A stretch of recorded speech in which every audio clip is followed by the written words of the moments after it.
السلام علیکم dear viewers. آج کی اس ویڈیو میں ایک بہت ہی یونیک ایسے دی جیور آف دی ورلڈ کو ڈسکس کرنے والی ہوں.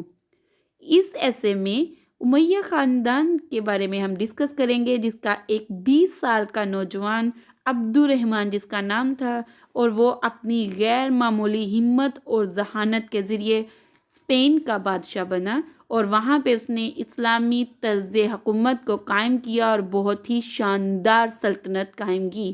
سو welcome to my channel learning studio 786. Let's start the story. First of all, I will discuss about the writer Philip Khuri Hitti. اس رائٹر نے جس کی ڈیٹ آف برتھ ہے 22 جون 1886 اور ڈیٹ آف ڈیتھ ہے دسمبر 24 1978. فلپ کے ہیٹی کے بارے میں کہا جاتا ہے کہ یہ لبنان میں پیدا ہوا اور اس نے امریکہ میں تعلیم حاصل کی، اور وہیں پہ پرنسٹن اور ہارورڈ یونیورسٹی میں as a scholar and professor یہاں پہ کام کرتا رہا. انہوں نے اسلام اور وسطی ایشیا کے بارے میں بہت کچھ لکھا، اور فی الحال یہاں پہ موجود ایک میپ دیا گیا ہے. یہ میپ ہے اسپین کا، جس میں انہوں نے اسلامی سلطنت کے بارے میں ان ڈیٹیل بیان کیا ہے. سو لیٹس اسٹارٹ دس ایسے دی جیول آف دی ورلڈ. یہ 750 کا ذکر ہے اس میں کہ جب دمشق میں بنو عباس نے بنو امیہ کے بادشاہت کا تختہ الٹ دیا، اور بنو عباس کی مسند خلافت پر تخت نشینی کی خاص طور پر شکست خوردہ خاندان کے ہر اس فرد کا بے رحم خاتمہ کیا گیا، اور جو فاتحین کے ہاتھ لگ جاتا اور اسے قتل کر دیا جاتا. ان میں سے کچھ لوگ بچ نکلے، اور جو لوگ بچے تھے ان میں 20 سال کا ایک نوجوان عبد الرحمن بھی تھا. وہ بہت شاندار، دراز قد، دبلا پتلا، تیکھے نقش والا، عقابی نقوش اور سرخ بالوں والا، غیر معمولی نروز اور ابیلٹی کا مالک نوجوان تھا. یہ عبد الرحمن جس نے اندلس یعنی اسپین کی راہ لی، مار کے سر کرتا ہوا بادشاہت تک پہنچا، اور اس بنو امیہ کی بادشاہت کو قائم رکھا، جس کا مشرق سے خاتمہ ہو گیا تھا. اس کے بچ نکلنے کی داستان بہت ڈرامیٹک ہے. ایک دن کیا ہوا، دریا فرات کے بائیں کنارے پہ ایک بدوی خیمے میں یہ موجود تھا جب ہارس رائڈرز آئے. یہ ہارس رائڈرز عباسیوں کے خاندان سے تعلق رکھتے تھے. انہوں نے کالے جھنڈے لہراتے ہوئے وہ آئے، تو عبد الرحمن نے، جس کی عمر 20 سال تھی، اس نے اپنے 13 سالہ بھائی کی مدد سے دریا میں وہ کود گیا. چھوٹا بھائی جو واضح طور پہ ایک پور سویمر تھا. جب یہ لوگ کودے تو وہاں پہ عباسی خاندان کے لوگ باہر کنارے پہ کھڑے ہو گئے اور بار بار یہ یقین دہانی کروانے لگے کہ اگر وہ لوٹ آئے تو انہیں نقصان نہیں پہنچایا جائے گا. وہ تیر کر واپس آ گئے، جس میں ان میں چھوٹا بھائی جو ہے وہ تیر کر واپس آ گیا تو انہوں نے اسے بھی قتل کر دیا. بڑا بھائی عبد الرحمن آگے بڑھتا رہا اور سامنے والے کنارے پر جا پہنچا. اب عبد الرحمن پیدل، بے یار و مددگار، خالی جیب، اور وہ جنوب مغرب کی جانب چل پڑا. وہ بڑی مصیبتوں کے بعد فلسطین پہنچا. وہاں پہ اسے ایک دوست مل گیا اور دوبارہ وہ مغرب کی طرف چل نکلا. شمالی افریقہ میں وہ صوبے کے گورنر کے ہاتھوں قتل ہونے سے بال بچا. آہستہ آہستہ قبیلے بھٹکتا ہوا نئے حکمرانوں کے جاسوس متواتر اس کے تعاقب میں تھے، لیکن وہ 5 سال کے بعد بالآخر سیوٹا کے مقام پر پہنچا. وہ دمشق کے 10ویں خلیفہ کا نواسہ تھا اور اس کے ماموں بربر قبیلے سے تعلق رکھتے تھے، جن کا تعلق شمالی افریقہ کے اس ضلع سے تھا جہاں پہ اس نے پناہ لے رکھی تھی اور اسے وہاں پہ پناہ دی گئی. سیوٹا کیا ہے؟ سیوٹا ایک مقام ہے، یعنی وہاں پہ آبنائے دمشق کے جو ہے شامی دستے وہاں اندلس کے جنوب میں پڑاؤ ڈالے ہوئے تھے اور وہ ان کی طرف چلا گیا. انہوں نے اسے، ان قبیلوں کے لوگوں نے، یا وہاں پہ جو بھی لوگ موجود تھے شامی قبیلے، انہوں نے انہیں قائد کے طور پر قبول کر لیا. جنوبی اندلس کے شہر ایک ایک کر کے وہ فتح کرتا چلا گیا، آگے بڑھتا چلا گیا.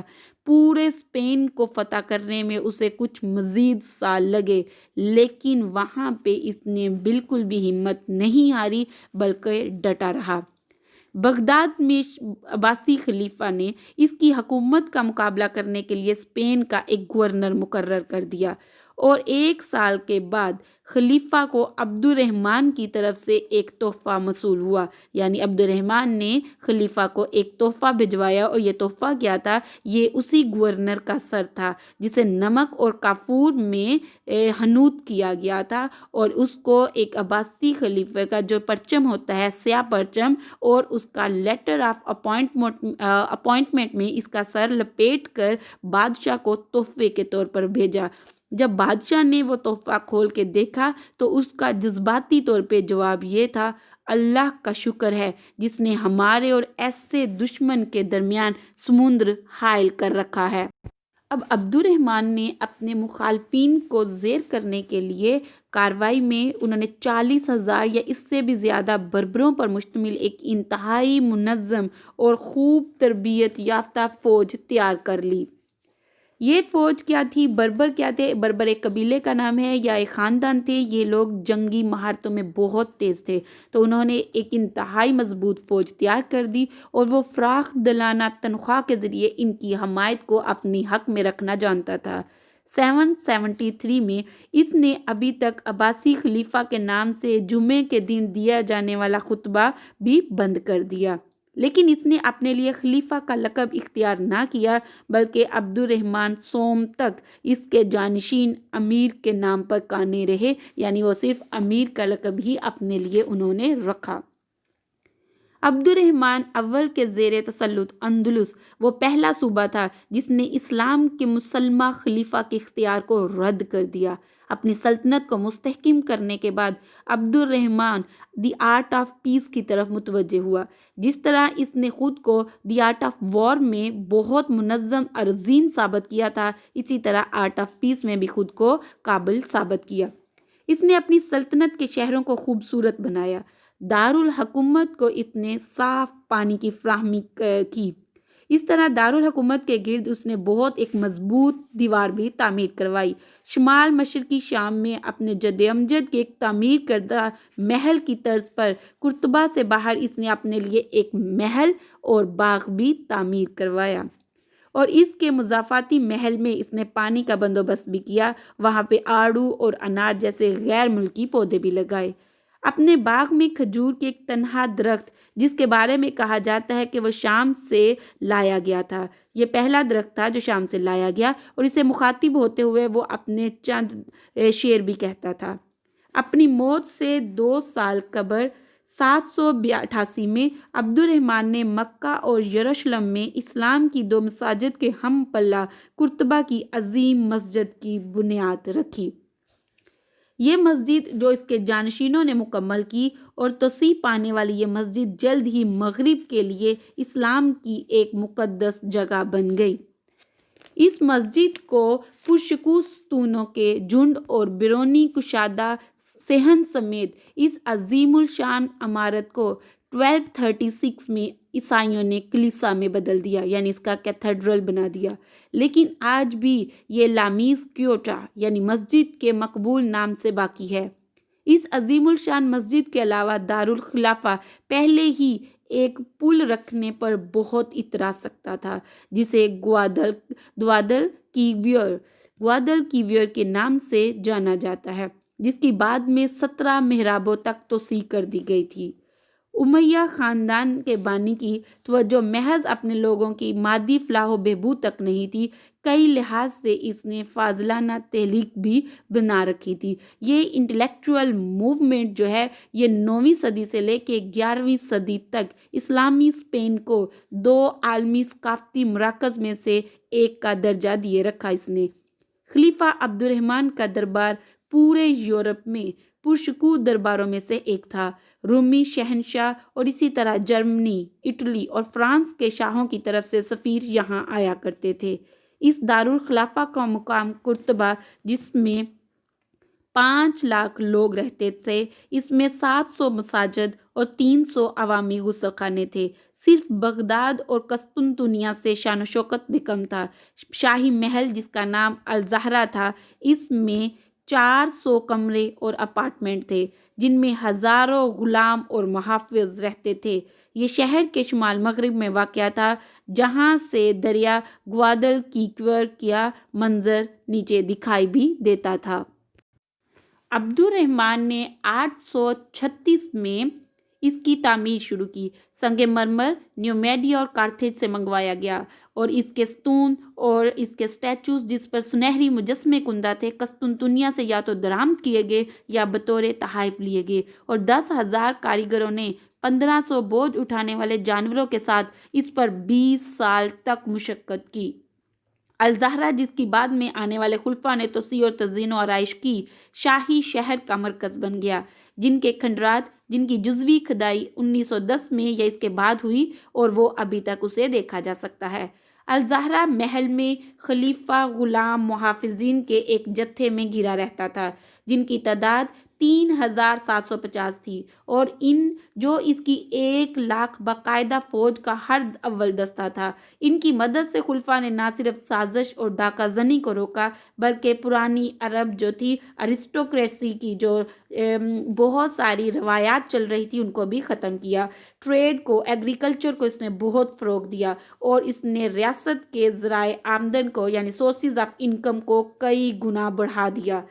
شاہی آمدنی کا جو حصہ ہوتا تھا یعنی 62,45,000 دینار جمع ہوتے تھے، جن کا 1/3 حصہ فوج کو، 1/3 حصہ رفاع عامہ کے لیے کافی ہوتا اور 1/3 حصہ خزانہ میں جمع کروا دیا جاتا۔ قرطبہ کبھی پہلے اتنا خوشحال نہ تھا، انڈلوزیا کبھی بھی اتنا امیر اور ریاست اتنی کامیاب نہ تھی۔ یہ صرف اور صرف ایک شخص کی ذہانت کی بدولت حاصل ہوا جو بڑھاپے میں 73 سال یعنی 73 ایئرز کی عمر میں فوت ہوا، اور ہمیں بتایا گیا ہے کہ اس نے ایک بیان چھوڑا جو ہمیں بتاتا ہے کہ اسے حقیقی خوشی کے صرف 14 دن نصیب ہوئے تھے۔ جیسا کہ ہمیشہ ہوتا آیا ہے، مشرق ہو یا مغرب، شاہی خاندان میں دور حکومت میں خاص طور پہ مسلم دنیا میں اقتدار ہمیشہ کمزور رہا ہے۔ اس وقت سے جب عبد الرحمن اول نے اسپین میں اپنی واجبی سی حکومت قائم کی، امیہ خاندان اسے سنبھالے رکھا، مگر اس وقت جب 912 میں اس خاندان کی اگلی ممتاز شخصیت عبد الصوم نے تخت سنبھالا تو وہ اندرونی کانفلکٹس اور قبائل کی بغاوتوں کی وجہ سے اسپین کی مسلم ریاست کو قرطبہ کے شہر اور اس کے گرد و نواح تک محدود کر چکی تھی۔ عبد الرحمن سوم نے جب اقتدار سنبھالا تو وہ اپنے نامور پیشرو کی طرح نوجوان تھا، یعنی محض 23 سال کا تھا، اور اس نے عبد الرحمن کی طرح ذہین اور پرعزم بھی تھا۔ ایک ایک کر کے اس نے اپنے ہارے ہوئے صوبوں کو دوبارہ فتح کر لیا، انہیں نظم و نسق میں لے آیا، حکمت اور صلاحیت کے ساتھ وہاں کا انتظام چلایا۔ اس کا عہد حکومت 912 سے لے کے 961 تک یعنی 50 سال تک قائم رہا۔ اس دور کے لحاظ سے ایک غیر معمولی طور پر یہ ایک لمبا عرصہ ہے۔ سیاسی طور پر اس دور کی نمایاں بات یہ رہی کہ اس بادشاہ نے خود کو امیر کہلوانے کی بجائے خود کو ایک خلیفہ کے طور پر انٹروڈیوس کروایا۔ اس کے ساتھ ہی اسپین میں اموی خلافت کا آغاز ہوتا ہے۔ اس کا دور حکومت اور اس کے فوراً بعد آنے والے جانشینوں کا دور حکومت مغرب میں مسلم حکمرانی کے عروج کی شناخت ہے۔ اس دور میں جو کہ لگ بھگ 10ویں صدی تھی، اموی دارالخلافہ قرطبہ یورپ کا سب سے متمدن شہر تھا اور قسطنطنیہ اور بغداد کے بعد دنیا کے تیسرا ثقافتی مرکز میں سے ایک تھا۔ جو مین 3 ثقافتی مراکز تھے ان میں سے یہ ایک تھا۔ 1,30,000 مکانات اور 21 مضافاتی اضلاع، 70 لائبریریوں اور بے شمار کتب خانوں، مساجد اور محلوں کی بدولت اس شہر نے بین الاقوامی شہرت حاصل کر لی۔ یہ سیاحوں کے دل میں تعظیم اور اس میں بہت زیادہ دلچسپی پیدا کرتا تھا۔ ان میں میلوں لمبی پختہ گلیاں تھیں جو دونوں اطراف میں موجود گھروں کی روشنیوں سے جگمگاتی رہتی تھی، جبکہ اس عہد کے 700 سال بعد بھی لندن میں ایک بھی پبلک لیمپ نہ تھا، اور صدیوں بعد پیرس میں کسی بھی بارش والے دن جو کوئی گھر کی دہلیز سے باہر قدم رکھتا تو ٹخنوں تک کیچڑ میں دھنس جاتا۔